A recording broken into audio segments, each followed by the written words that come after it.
Hello, hello. Seems like people are rolling in. Got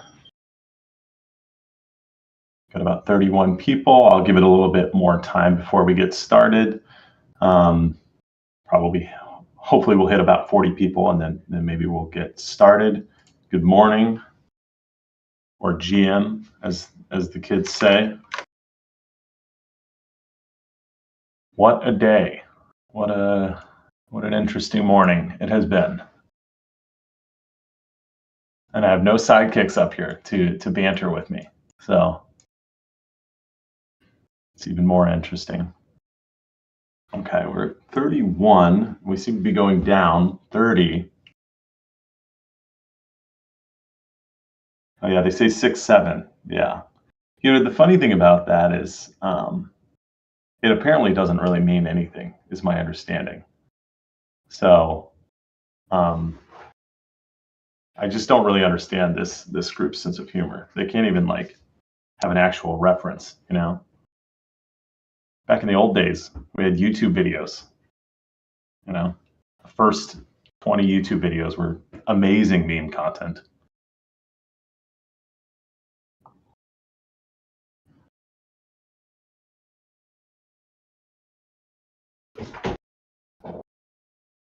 All right, it seems like we are perhaps going to top out at 30, which is a little bit of a bummer. That is a little lower than we usually get to. I think last forum we were at 52. Now, a couple of differences between this one and the last one. We keep losing people.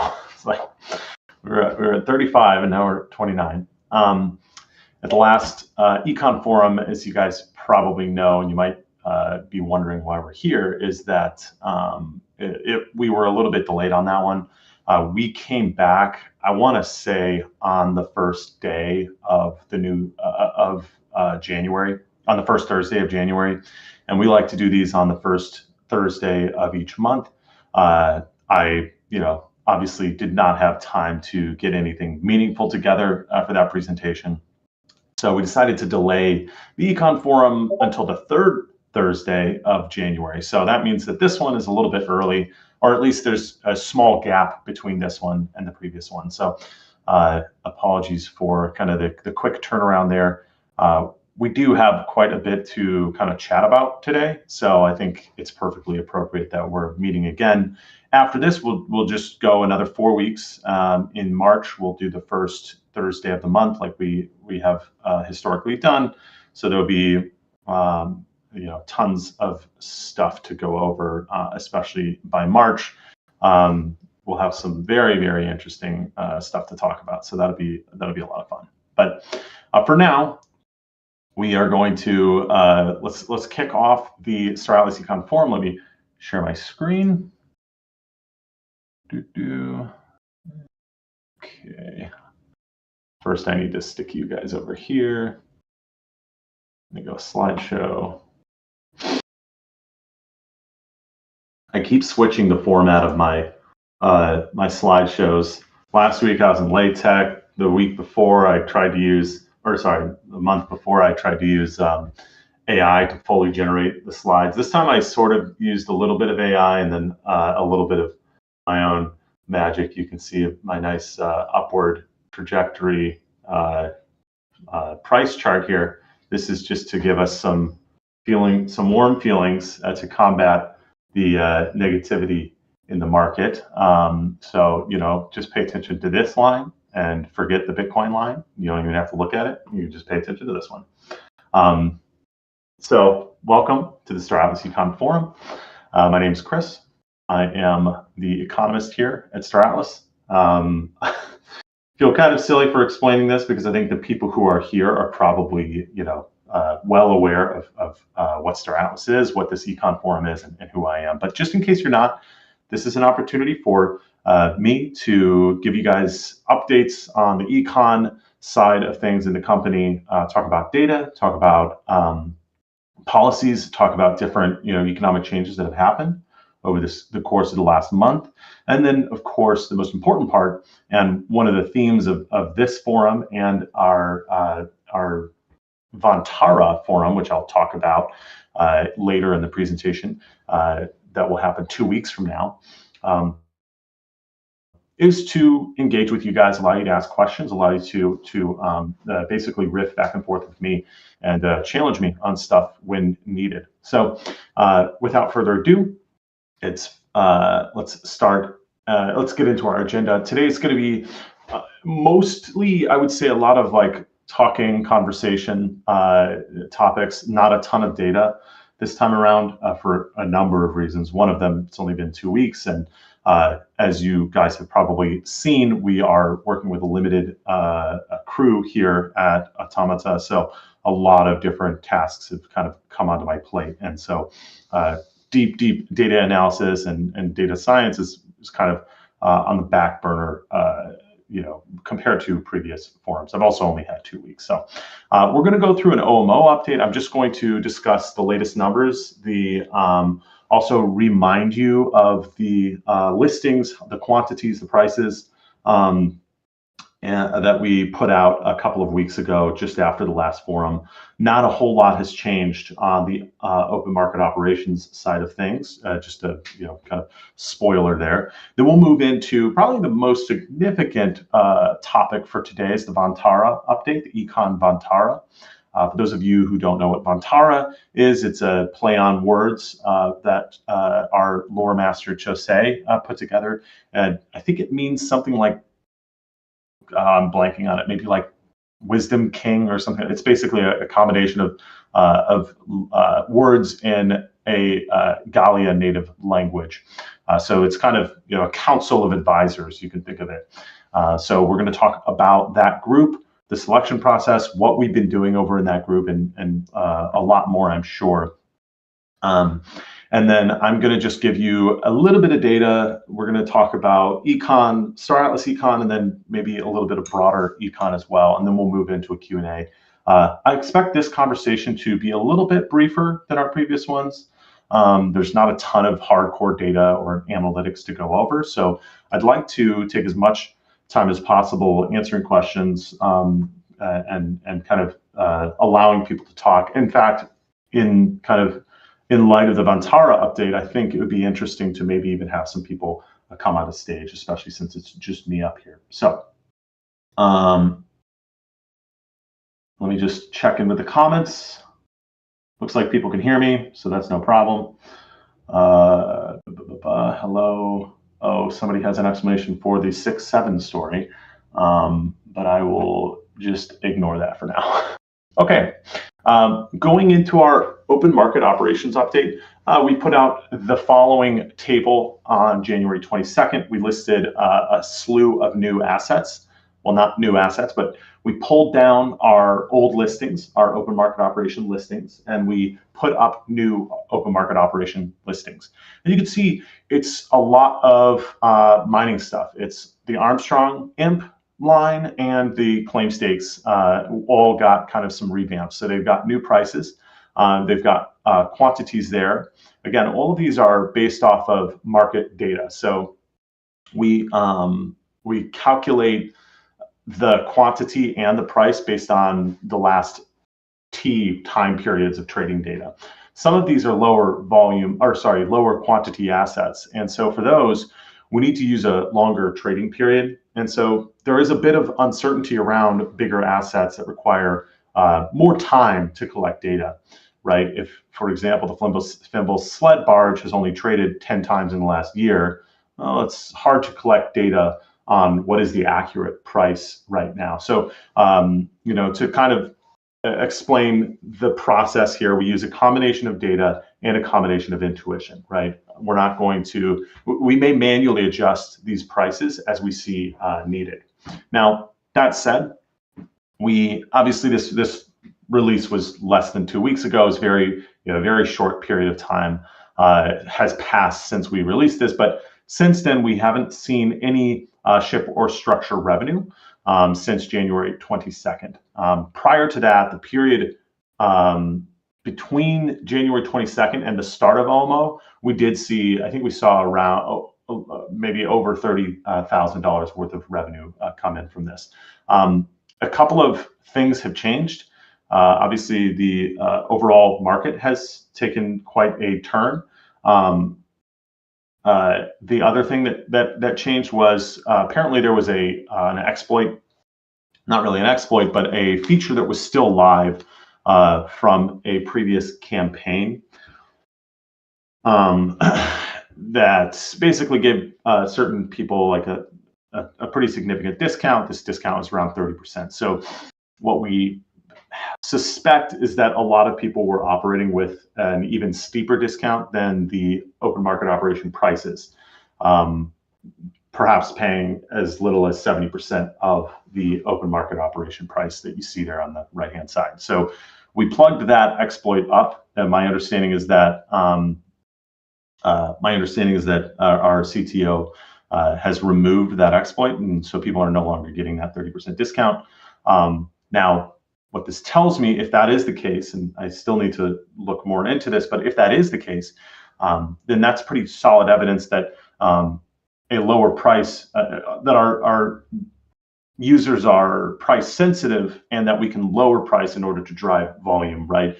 If you increase price by some amount and you generate zero revenue, well, that means that your price is too high. If you drop your price and you generate revenue, that means your price is, you're exploiting the elasticity of your prices. So we might need to draw these prices down, and that's why I have here that we could see a potential reprice early. We had talked about a monthly cadence for the open market operations reprices. So we could end up with a premature reprice. Basically, what we would do is we would have the same assets. We would look at the current pricing. Yeah, the star path exploit is the one that we're talking about, Larinor. So what we could end up with is basically everything here stays the same, except for we update those prices to account for recent volatility in the overall crypto market, but also to try to account for that exploit. Because again, if we're able to generate revenue at price P1 and we're not able to generate any revenue at all at price P2, well, that tells us that price P2 is completely, it's an inviable price. And that's the whole point of the open market operations, is to be an active participant in the market. We're still seeing volume for ships and structures. So you can see 37,291 USD has been traded just in the last 2 weeks. So the fact that 0% of that is from automata sell orders tells us that, okay, maybe our prices are a little bit messy. And if you look at the order book, indeed, you'll probably see that is true. Okay, so the other side of open market operations, we've talked a lot about selling behavior. The other side of open market operations is open market buying. We're selling stuff, of course, we need to generate revenue, but we can strategically buy assets as well for several reasons. Some of the notable reasons are, first of all, a way for players to potentially earn in different ways. I can trade in my Mamba X to Automata for Atlas. So that's an additional earnings mechanism there. But also I can, there is the possibility, at least in the long term, of these buy orders. Since these buy orders result in the burning of the ship, it could result in long-term price appreciation of these assets as the supply decreases, kind of typical quantity theory of money. That may not be true in the short term. It may or may not be true in the short term, but it's probably true in the long term. So the idea here is to go very light. We're going to, think of this as a test more so than some massive overhaul. We're going to list 75 Mamba X units for purchase, and we're going to use Atlas from the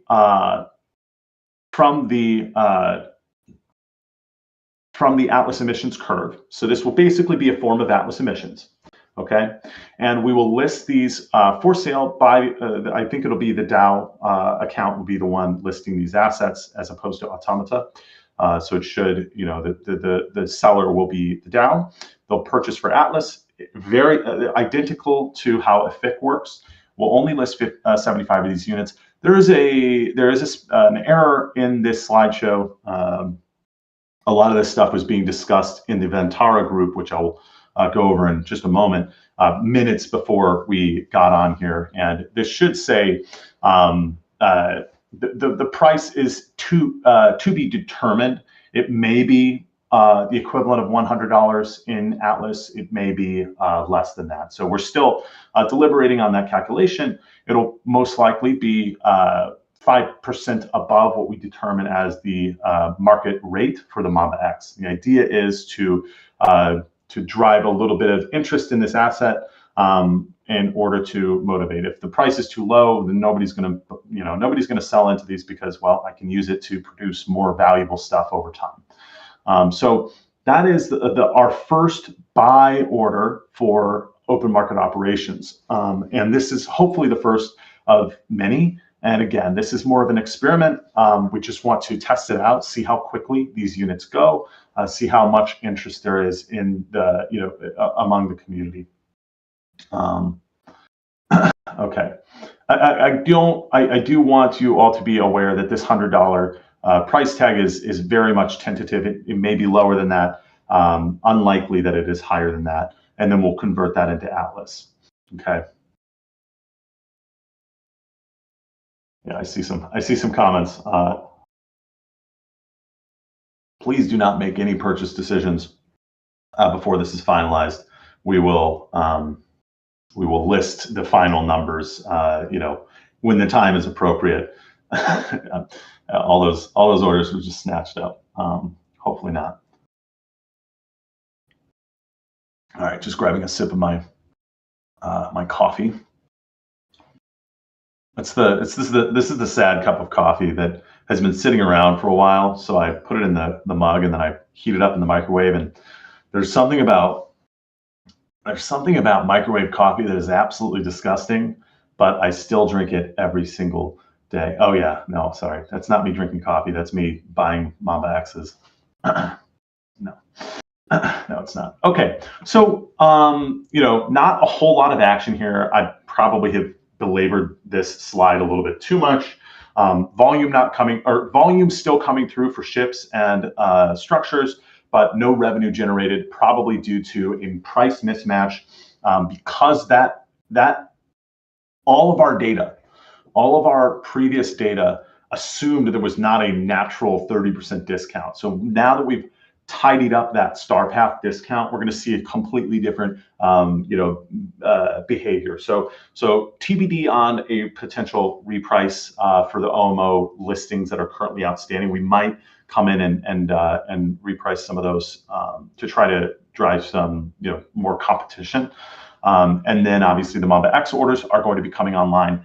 Those could come online as soon as the end of today or tomorrow. My goal was to have them come out today, but again, TBD.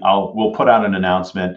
I think that it's wise to have about a 24-hour run up to an event like this because it is something you want to prepare for. So unlikely it'll be today, just because I want to have the announcement out before we do the listing.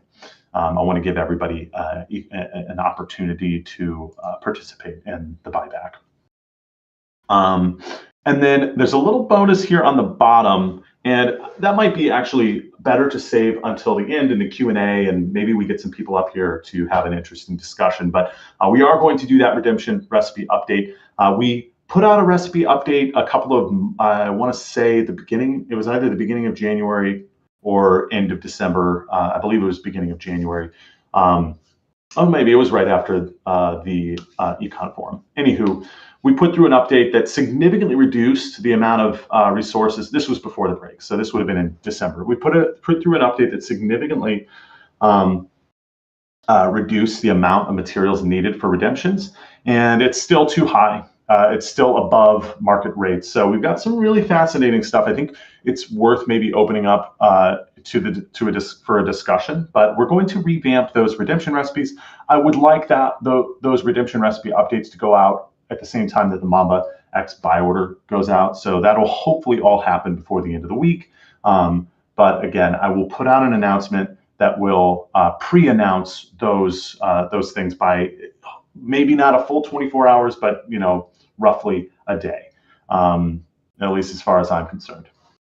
If I get a night's sleep, then that counts as 24 hours. Okay, let's move on and talk about kind of the big topic for today, the Econ Vantarah group.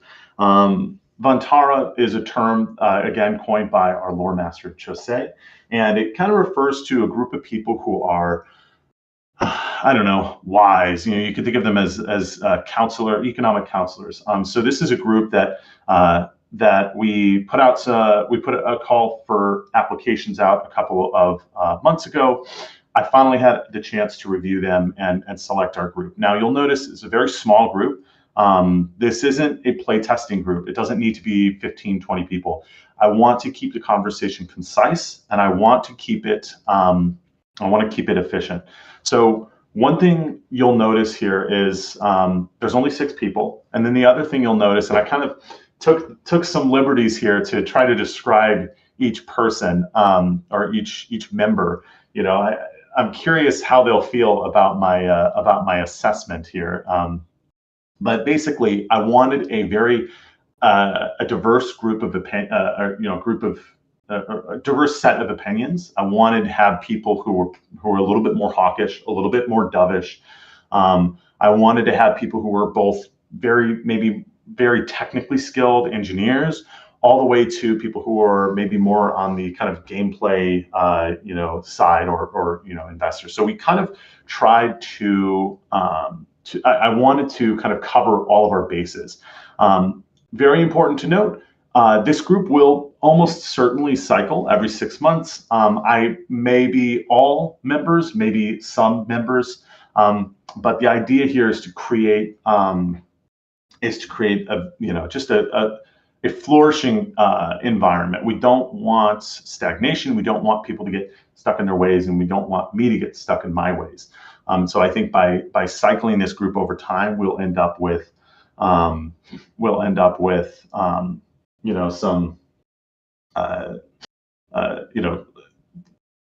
variety and consistent breakup of kind of we don't want mundane thinking processes. Anywho, so that's the logic behind the choices that we ultimately made. I do also want to point out the application process was judged blind. So I literally, the first thing I did, I got the spreadsheet and I hid all the columns that pertain to people's identities, anything that could identify them. So all I had was the answers to their questions. So I would say, like, my advice moving into the future, if we, when we put out the next set of, the next call for applications, I think it'd be very valuable for you to think about those questions a little bit harder. There were some, once I finished my evaluation and I revealed the results, I would say some people maybe, I think they might have been relying on their name a little bit too much. Like they didn't feel like, well, Chris knows me, so I don't need to put, a ton of effort into this. And while that is probably going to be a tiebreaker, if I'm choosing between 2 candidates, I'm like, well, you know what? I just really can't make a decision. Okay, who's that? Oh, okay, this person's a little more dovish. This person's a little more hawkish. I'm gonna go with this hawkish person because I think we need that to balance the group. But other than that, like, don't rely on your reputation. Answer those questions. Some of the better applicants and some of the people that I chose had very solid, well thought out answers to their questions. Pretend that I don't know anything about you. Pretend that I'm judging this blind, which is what happened. So now that I've kind of explained the application process, yeah. So this is a good question, Larry. Actually, and maybe this is like, I think this is like maybe more political terminology. And I hope I didn't get this wrong, but my understanding is that a hawk is somebody who's a little bit more critical, a little bit more skeptical. You can think of this as, I almost think of this as like a bear, like bear bull. That terminology seemed completely incorrect to use. And then a dove is somebody who's a little bit more friendly, a little bit more kind of, I don't know, bullish. Again, that's not the right, type of terminology. Yeah, tight and loose. So yeah, that's kind of the terminology there. And I think, again, I hope I didn't offend any of the members in this group by by assigning you guys these. I thought it was kind of fun. So hopefully you think it's fun too, and you're not offended. If it's offensive, please just let me know. I'll never make a qualitative judgment again. I'll stick to my numbers. Okay, so we've got this group of people, 6 people, very small group. The idea is to have intense, concentrated, and very concentrated conversations and discussions.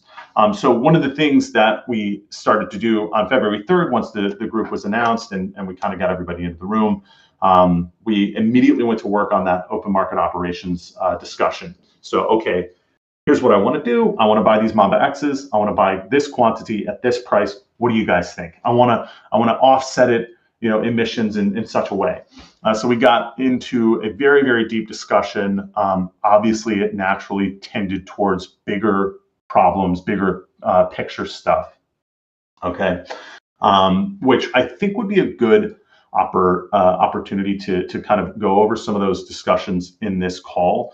One of the main topics that kept reoccurring that kept coming up was what to do with the Mamba X redemption recipe. So we talked about, well, we can try to balance it so that it's competitive with Fix and LP. But Larinor has made this suggestion multiple times, and I think a couple of other people have also made the suggestion. This is something we've been thinking about for a while, but we are considering, very, very heavily considering, putting Fix into the Mamba X recipe and indeed into all the rest of the redemption recipes. So the idea would be that, obviously we will have the other assets in the recipe, but we would add Fix to the recipe. There's a lot of benefits of doing something like this. The first one is, obviously Fix are kind of pegged, right? Like if you have a FIC, that it's worth 2 Atlas or 2.2 Atlas. You can always turn it in for that redemption value. So that's kind of a cool feature, is there's kind of this beautiful, they're effectively pegged, right? And the other thing that it allows us to do is, by pulling Fix out of circulation like that and using them to craft ships, we are also naturally going to lower Atlas emissions, and it's going to basically be a direct substitute for Atlas emissions into these ships. So it's kind of a cool interplay there. Let me make sure. Yeah, I think that this would potentially be a good chance to just have maybe a 10-minute discussion on that topic. And I don't know if anybody feels, that you ask questions, comments in the comments. If anybody's feeling very ambitious and wants to talk on this subject, the Mamba X buybacks and the redemption recipe changes, let me know and I'll invite you onto the stage. Yeah, 10 minutes. That's our limit, because I want to talk about Bitcoin. No, I'm kidding. The first time I think I've ever cared about Bitcoin is this moment.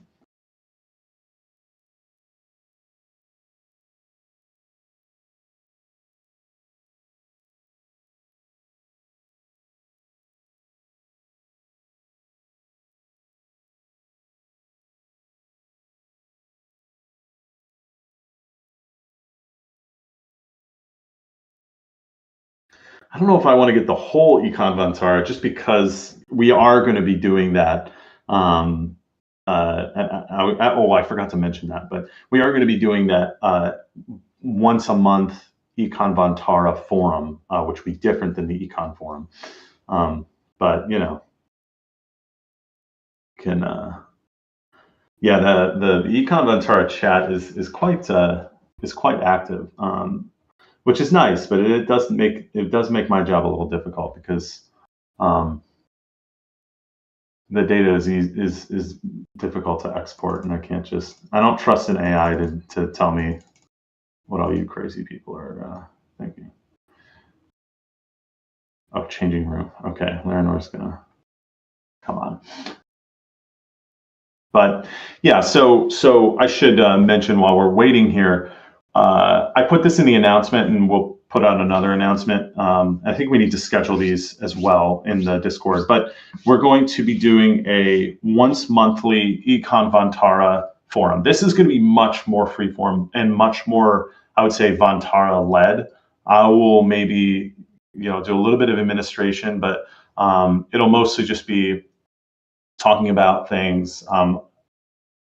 I might not even be there. This is really an opportunity for the Vantarah to discuss with the community, the rest of the community, different topics, different questions, and perhaps even, discuss some of the things that we're talking about in the Vantarah, assuming they're not too sensitive.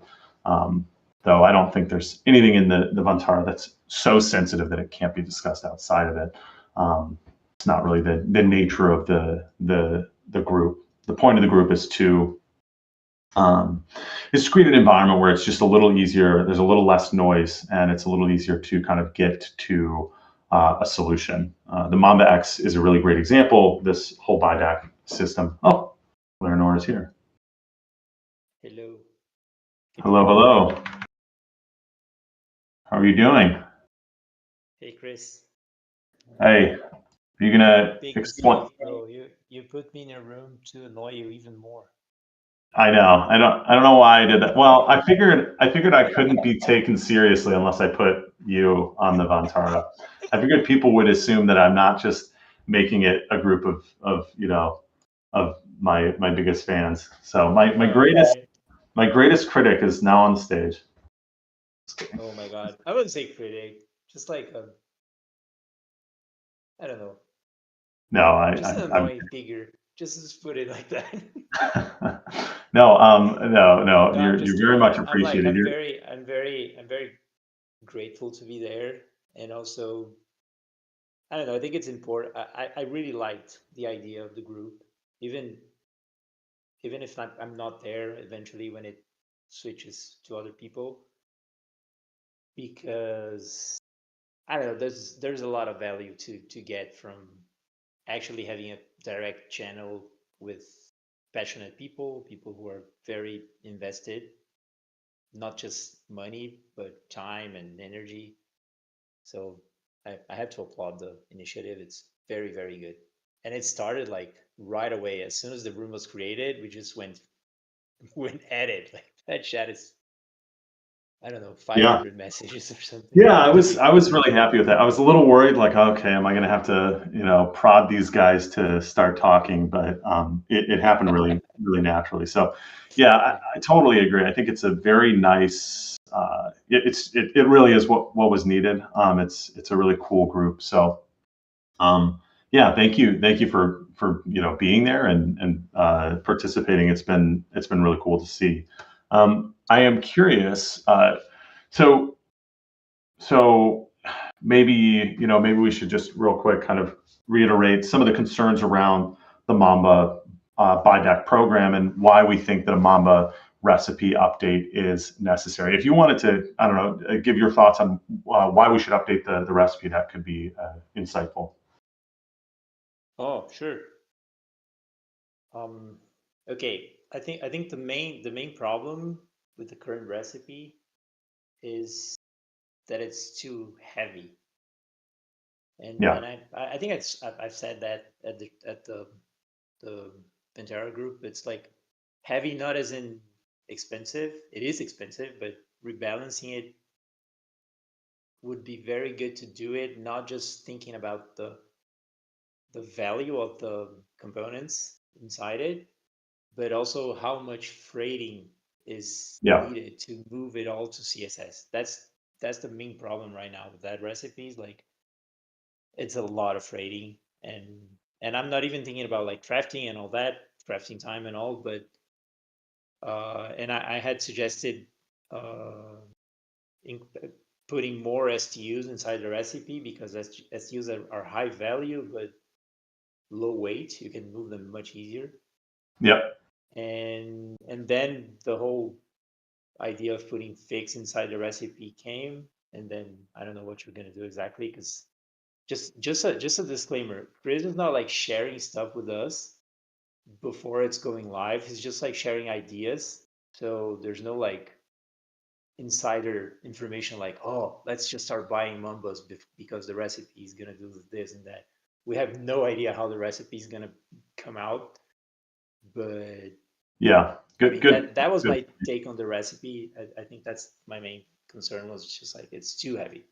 Yeah, that's an interesting insight, and that's one of the types of things that, like, me sitting with my data and all these different moving parts. It's easy to forget about the literal weight of the recipe. It's like, oh, actually, this is not just a heavy, like, it's not a hard recipe. It's not heavy in that way. It's literally physically heavy. Like, it takes dozens and dozens of trips just to move, the material for a single, for a small portion of this recipe. So that was a very valuable insight. And so one advantage, I believe, from using Fix and more heavily weighting SKUs is that it lowers the weight of the recipe, perhaps makes it a little bit more accessible to we call the small players.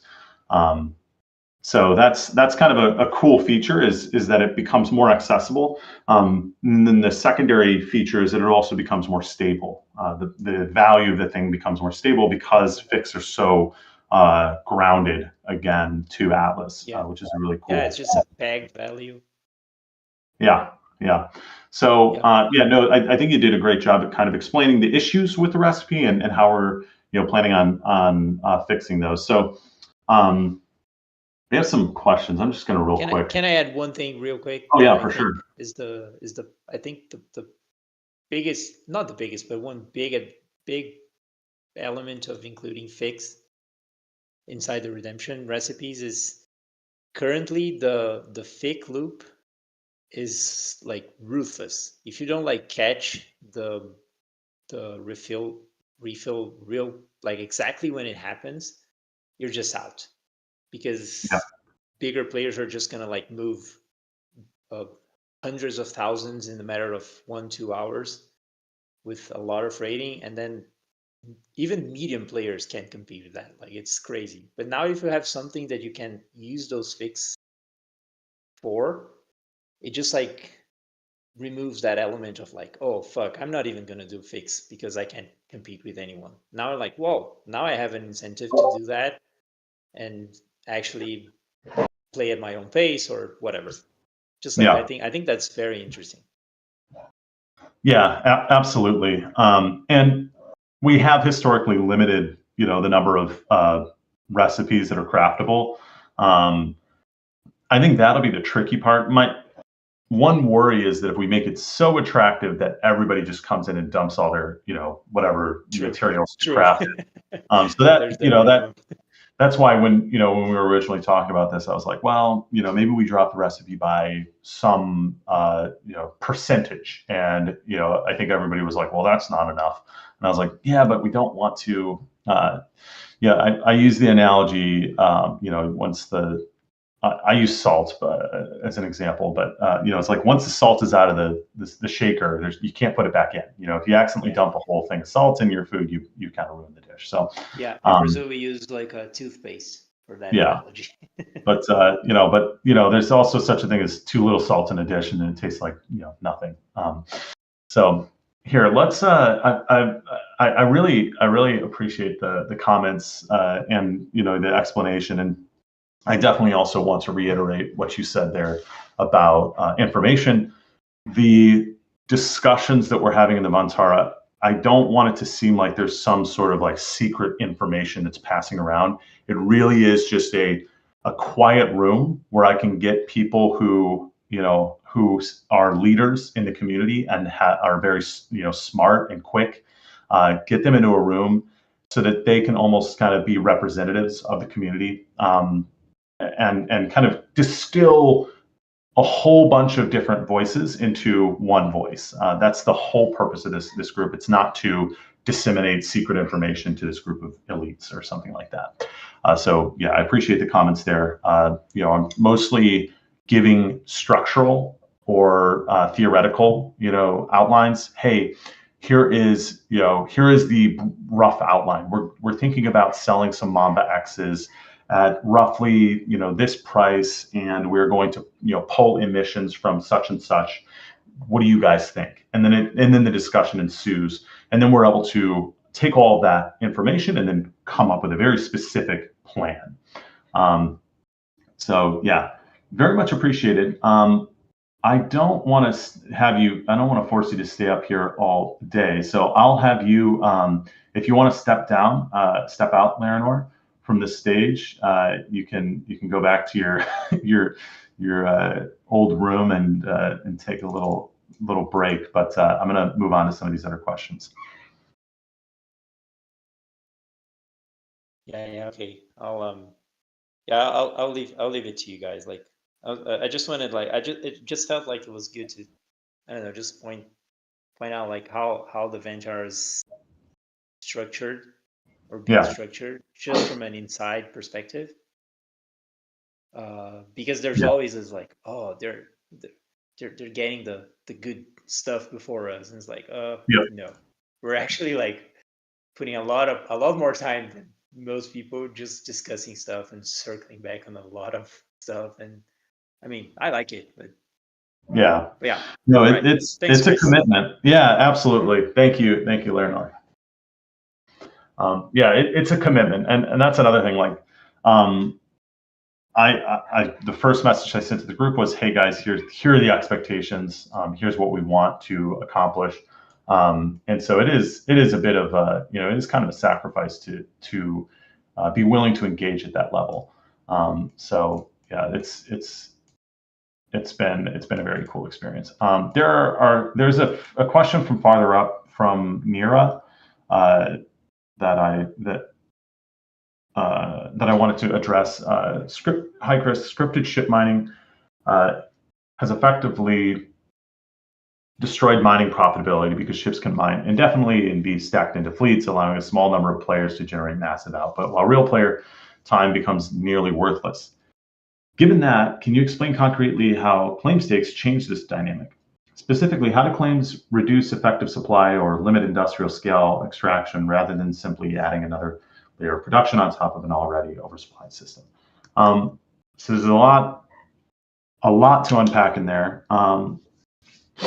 So the first thing I would say is, and this is perhaps a little controversial to say just in an econ forum, but my hope and our plan is to slow the rate of production of assets that are currently in stage significantly with the release of C4.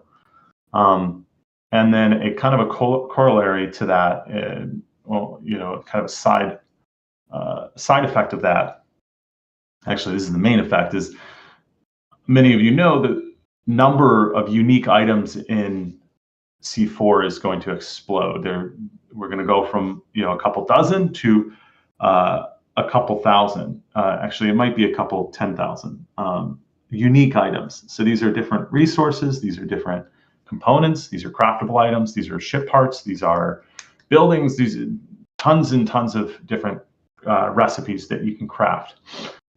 So obviously the variety is going to explode the space. When you're talking about someone with hundreds of ships or hundreds of thousands of dollars worth of ships, and their whole entire focus is on mining, I think, 10 unique resources and crafting a dozen or so components that are ultimately result, in 3 or 4 unique items. It's a very simple game loop and quite a lot of capital or money that's kind of concentrated on those very unique and specific or limited, items. So that's the first thing, is that the strategy space is going to completely explode in C4. It's going to explode to such a degree that it's scary. I mean, it's kind of a scary thing to even to work on, how many items there are, and how many unique recipes there are. So that's one thing that I would say is, like, scale in general is just going to be very difficult to achieve in C4, just because of how many different pipelines you have to manage. Could a single person potentially get to a point where they are producing absolutely everything in the game at exactly the amount that they need to produce every single day? Yes, it's possible. But I don't I can't conceive right now of how one would do that.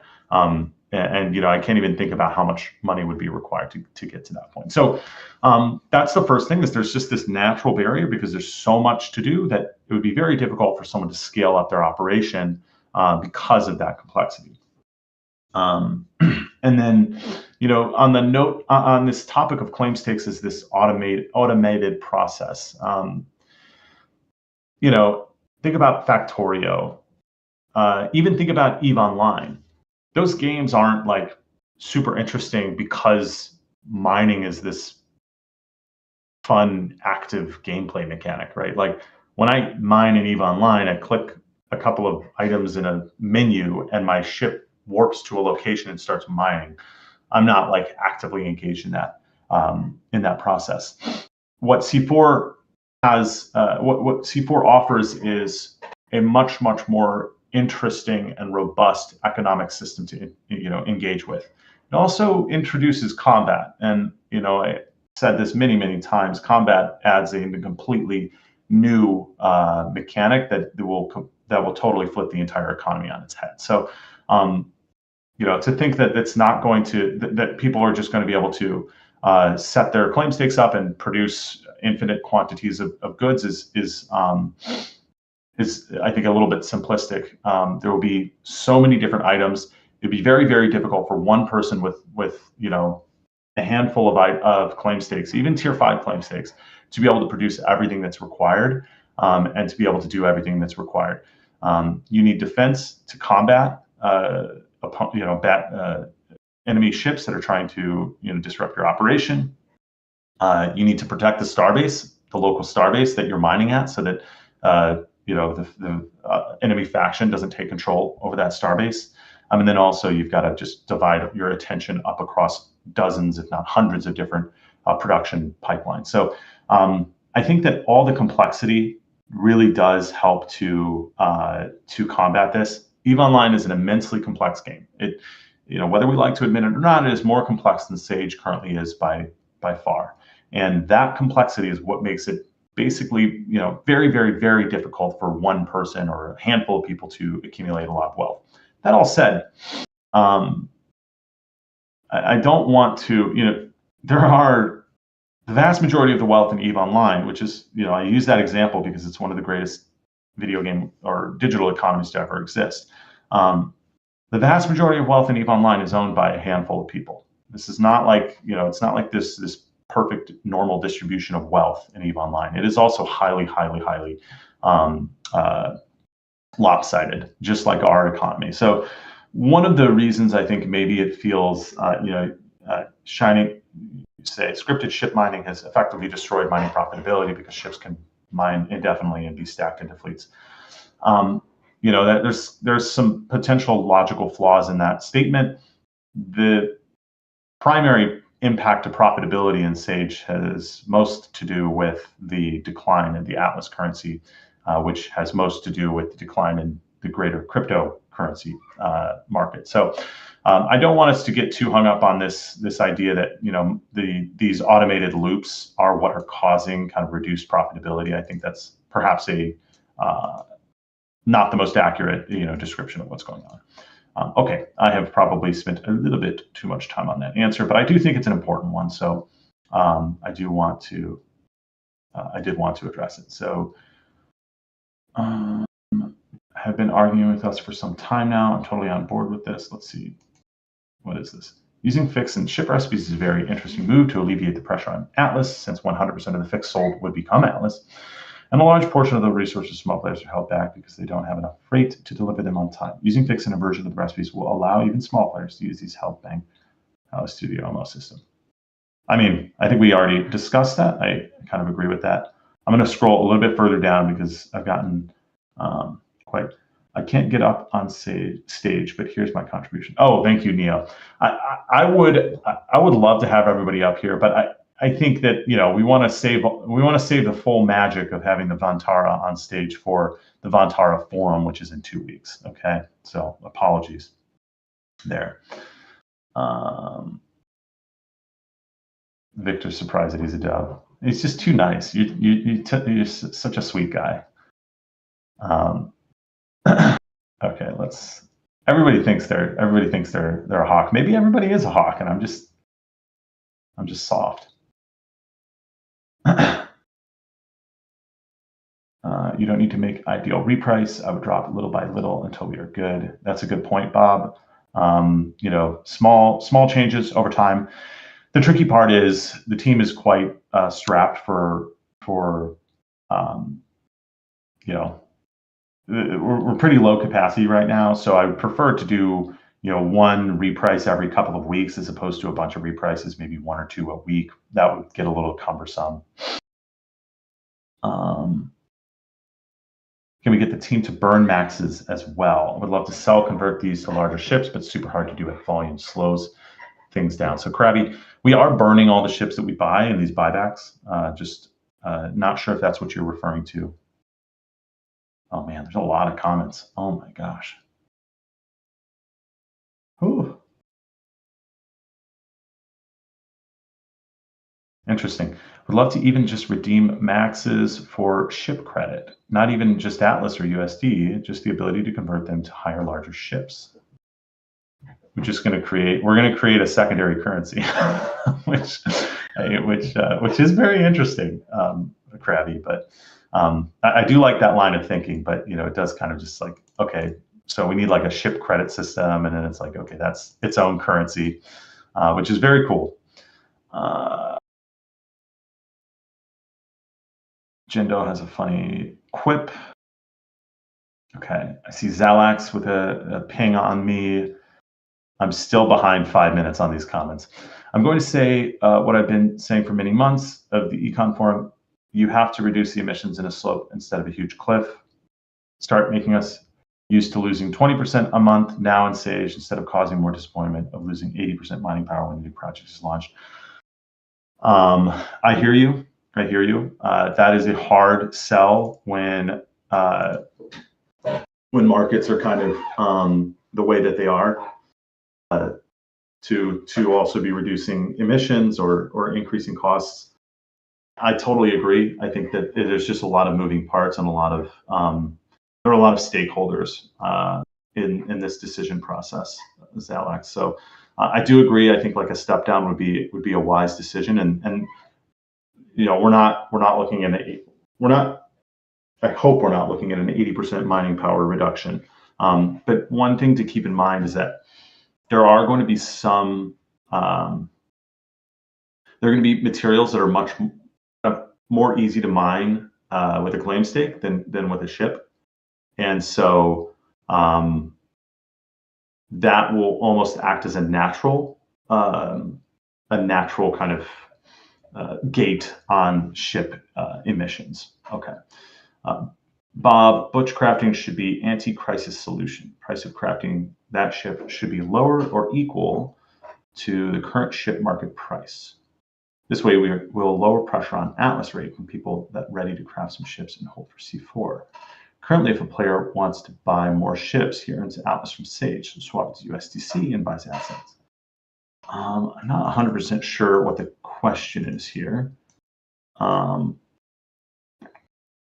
I've also already answered a question from Bob, so I'm going to keep moving down. He means burning max hogs. Oh my gosh, I'm so far behind. Yeah, just burning like the supply that hasn't been emitted yet, or burning max hogs that people own, or burning the max hogs that we have bought back.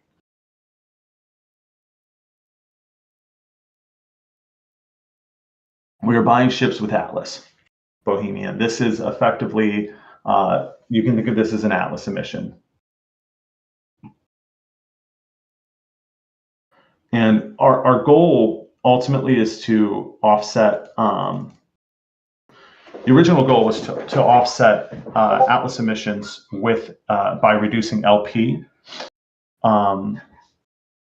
But or either LP or fix, but there was kind of there's quite a bit of I would say the group was split on which of those would be the better option. So what we decided to go with was We'll just introduce this in a small capacity, limited number of ships, and um, and just kind of see how it works, and maybe not hit other Atlas emissions quite yet. Because yeah, there was a lot of concern about LP is the loop for the little guys, but it's also the easiest thing to change. It's also the thing that's not going to be as present in C4, so it might be easier to get rid of.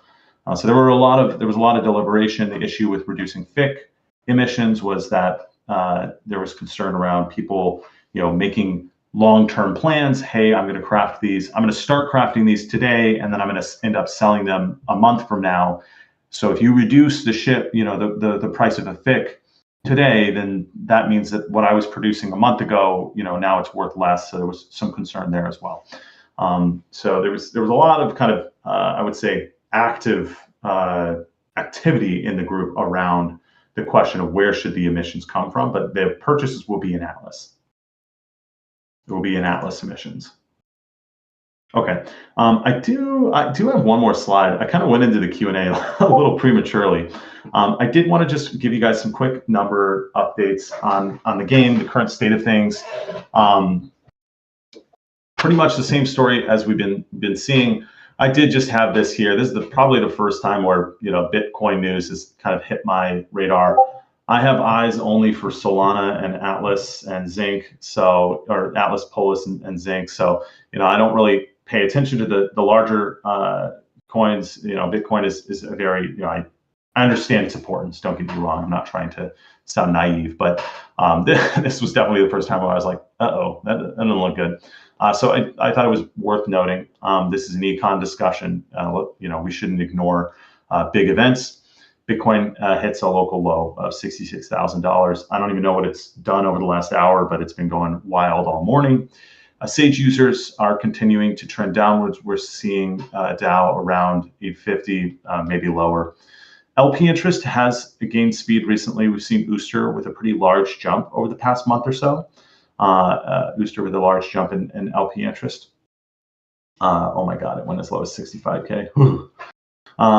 Atlas emissions, pretty stable, almost no change here. We've been floating around 10.5 million for the past several months, so no change. Again, our target is 8.5 million, so we are a little bit above that target, but these days the target feels a little bit arbitrary, and things are going to shake up so significantly when we release C4. I'm almost not as concerned with this anymore. I know Michael Wagner's less concerned with our 10.5 million Atlas emissions. Getting in some more sinks into the game would probably be the number one priority. We need more places for people to spend Atlas. I know it seems counterintuitive to decrease the Atlas fee on the marketplace, the marketplace fee, but that was kind of a necessary evil to motivate people to get back into the marketplace. And then HoloSim Season 1, Chapter 2 is imminent. This is going to be a pretty significant release, and I'm very excited about it. But expect news about HoloSim. That might be one of the big topics for Econ Forum in March. Is OMO sales moving the needle much? How many ships have sold with the new pricing? So that's a good question, Earther. OMO, from a percentages, from a percent point of view, and from a bigger picture point of view, I think it is a success. The problem is, I posted this in the last Econ Forum. We saw I think it was a 3,000% increase in sales volume, of revenue from ships and structures. Now, unfortunately, that 3,000% was up from basically nothing. So while we are generating revenue again, it's not enough to kind of fund the company. So from OMO quite yet. That said, once we, like I said, the long-term effects are good. Once we scale up the player base a little bit, if we can ever get our feet back up, underneath us in the greater crypto market, that's when this OMO this operation, this open market operations, it really starts to scale for larger players, and that's where it would really shine. So I would say it's been a success in many ways, but no, it's not. I don't think that we haven't seen numbers yet that would say like, oh, well, this is a game changer. We can start dumping millions of dollars into development or something like that. Okay, it's 1 o'clock. I am going to call it there because I know we could continue talking for the rest of the day. But it's been a pleasure as always. I really appreciate you guys all showing up. We got 66 people in the audience, which is really impressive. I hope this has been enlightening. I hope this has been productive, and I'm looking forward to our Vantarah conversation in 2 weeks, and then of course the Econ Forum in a month.